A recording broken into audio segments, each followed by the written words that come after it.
Hello guys, آج ہم دیکھنے والے ہیں درخشاں اردو سے متعلق VPI آبجیکٹو کا 8واں پارٹ۔ ریا کے مضمون نگار کون ہیں؟ جواب: سر سید احمد خان۔ سر سید کی وفات کب ہوئی؟ 1898۔ سر سید کے والد کا نام کیا تھا؟ میر متقی۔ سر سید احمد خان کہاں پیدا ہوئے؟ جواب: دلی۔ ناصح کا مطلب ہوتا ہے نصیحت کرنے والا۔ مندرجہ ذیل کتابوں میں کون سی کتاب عبد المغنی کی تصنیف نہیں ہے؟ حیات جاوید۔ ڈاکٹر عبد المغنی کس زبان کے استاد تھے؟ فارسی زبان کے۔ عبد المغنی کی پیدائش کب ہوئی؟ 1934۔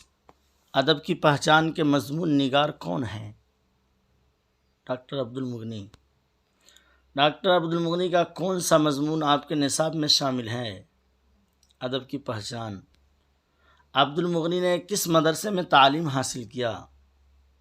مدرسہ شمس الہدیٰ۔ درجہ ذیل میں عبد المغنی کی کتاب کون سی ہے؟ تشکیل جدید۔ ڈاکٹر عبد المغنی نے مدرسہ شمس الہدیٰ میں کہاں تک تعلیم حاصل کی؟ عالم تک۔ ڈاکٹر عبد المغنی نے اپنی ملازمت کا آغاز کس کالج سے کیا؟ پٹنہ کالج سے کیا۔ پٹنہ کالج میں ڈاکٹر عبد المغنی کی بحالی کس حیثیت سے ہوئی؟ لیکچرر کی حیثیت سے ہوئی۔ ڈاکٹر عبد المغنی کے والد کا نام کیا تھا؟ عبد الرؤف۔ ڈاکٹر عبد المغنی کی ابتدائی تعلیم کہاں پر ہوئی؟ گھر پر ہوئی۔ اردو تنقید میں عبد المغنی کا خاص میدان کیا رہا؟ اقبال، علامہ اقبال سے ریلیٹڈ۔ عبد المغنی نے کتنی کتابیں لکھی؟ جواب: 20۔ ہندوستانی آئین کے معمار بھیم راؤ امبیڈکر۔ بھیم راؤ امبیڈکر نے کس سال میٹرک پاس کیا؟ 1908۔ بھیم راؤ امبیڈکر آزاد ہندوستان میں کس عہدے پر فائز ہوئے؟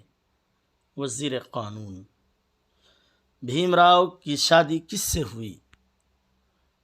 راما بائی۔ بھیم راؤ امبیڈکر کی پیدائش کب ہوئی؟ 1891۔ بودھ مذہب میں نروان کا کیا تصور ہوتا ہے؟ عرفان حاصل کرنا۔ بھیم راؤ کے والد کا نام کیا تھا؟ رام جی مالوجی سکپال۔ بھیم راؤ کتنے سال کے تھے ان کی والدہ کا انتقال ہوا؟ جواب: 6 سال۔